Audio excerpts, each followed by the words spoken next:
standing with our veterans. In this program, we meet and honor Specialist Third Class Colin Robert Maginnis, aka Bob Maginnis. Born May 29, 1935 to parents Colin and Mabel Maginnis, Bob grew up with his family in Chicago in a small bungalow on Parkside Avenue. Looking back at this photo, Bob says he sure was a cute toddler. Bob is apparently a modest man. As a youngster, Bob and his neighborhood friends played all sorts of outdoor games like Kick the Can, Johnny Across, One Tag All Tag, Red Rover, and more, plus backlot baseball games and touch football. He enjoyed the matinee movies at the famous Rockney Movie Theater on Division Street in Chicago. His favorite movies included anything with Boris Karloff, an actor well known for his frightening characters.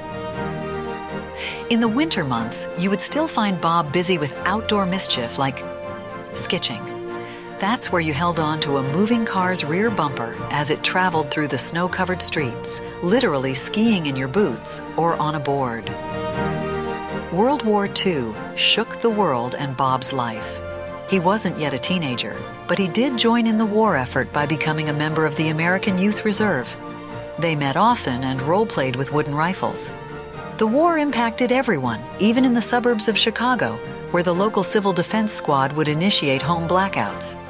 Homeowners were mandated to cover all the windows of their homes, thus blacking out any interior lights, and also stay inside. This was all done in preparation for an enemy attack on U.S. soil. Moving past World War II, Bob joined the Cub Scouts and then the Boy Scouts. But his true passion was music, specifically the trumpet. He passed time listening to Harry James, a prominent band leader and jazz trumpet musician. Bob's parents enrolled him in trumpet lessons that eventually led him to a 6-year tenure with the Grenadiers Drum and Bugle Corps. A time in his life filled with performances and mischief. Another passion was about to be fulfilled while Bob was still in high school. Everything aligned just right during a popular game youth were playing in the 1950s called Farmer in the Dell.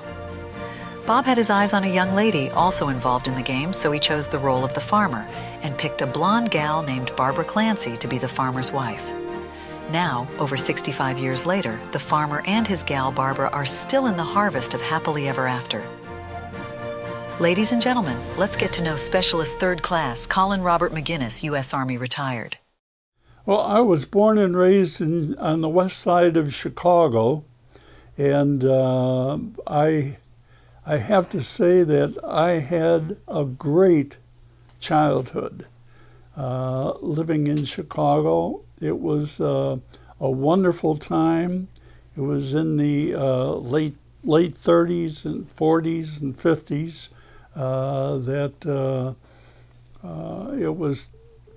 We could go anywhere and do anything, and as long as you had a bicycle, you could go anywhere. If you had 10 cents, you can get on a streetcar and go down to the lake and swim at the North Avenue beach and so forth. And it was just a great time. I can't say enough about the wonderful time I had as a kid.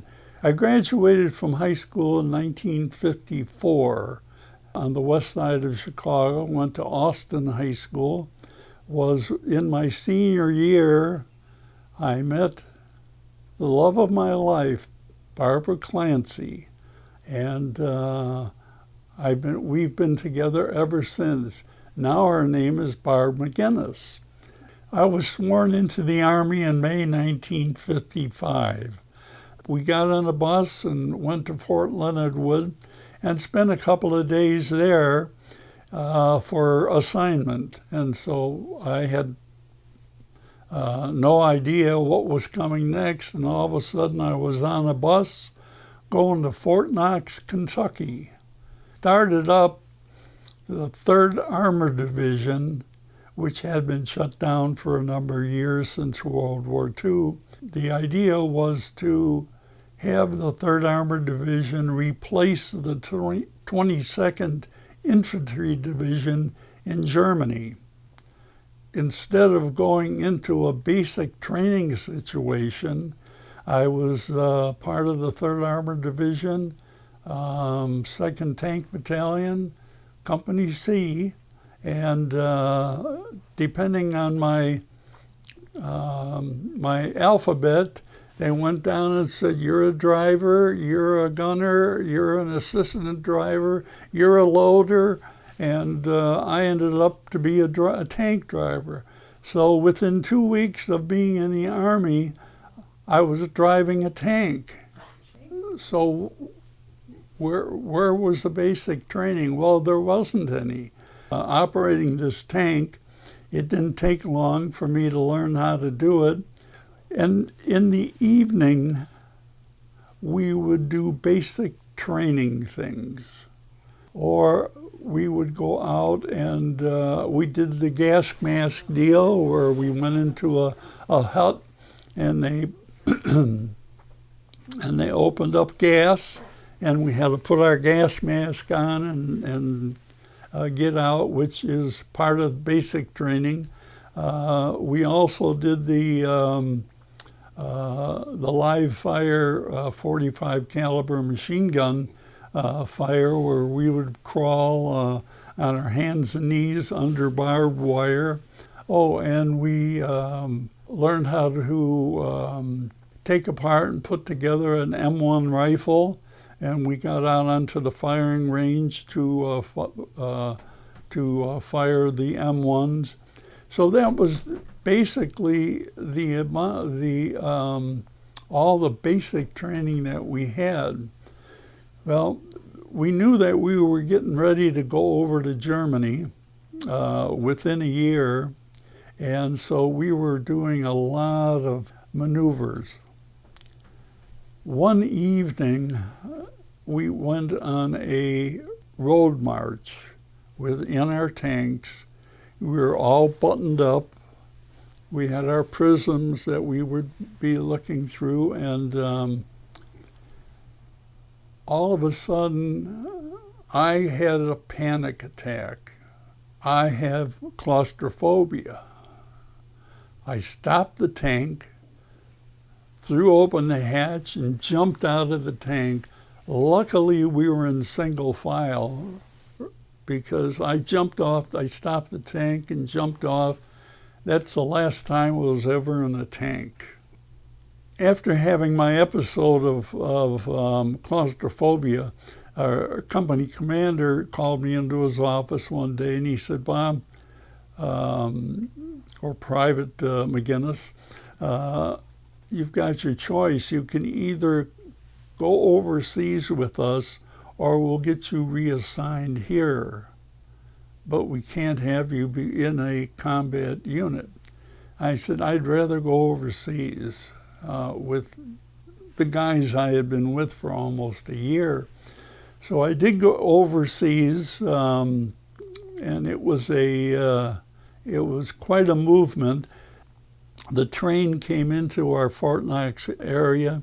We got on the train. The train went to New York Naval Yards. We walked about 10 steps onto the USNS Patch troop carrier, and I thought, oh boy, am I going to have a problem?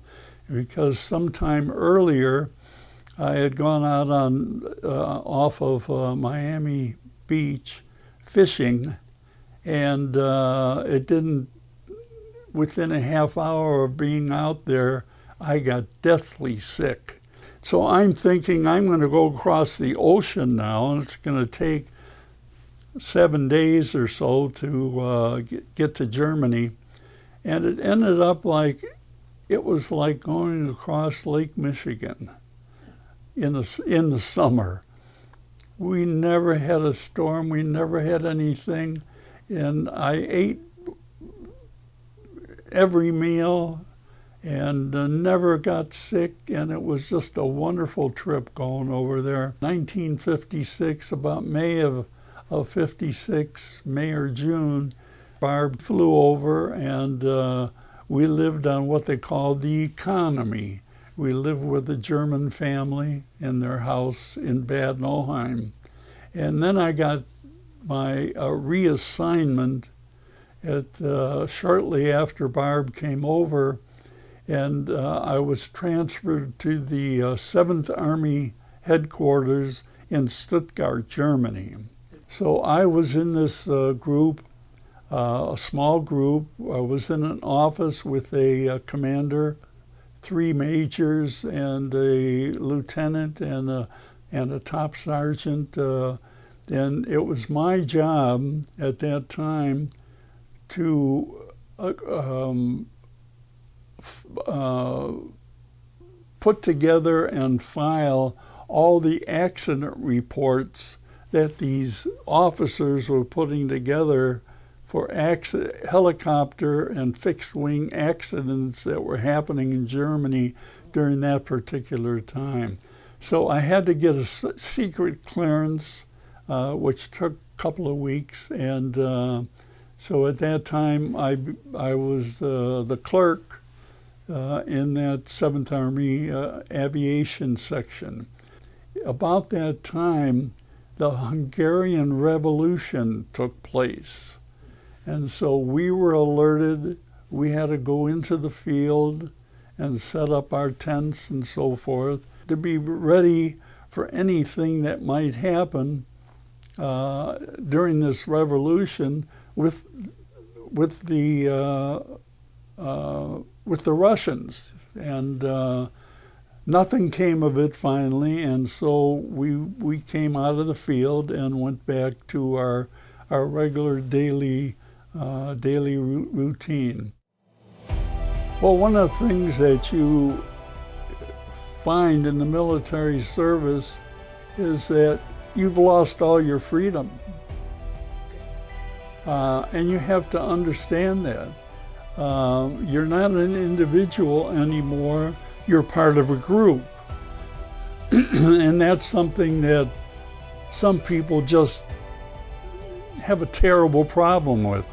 And I think that's probably the biggest difference between being a civilian and being in the service, is that you really lose your freedom, and yet you're fighting for freedom, or getting ready to.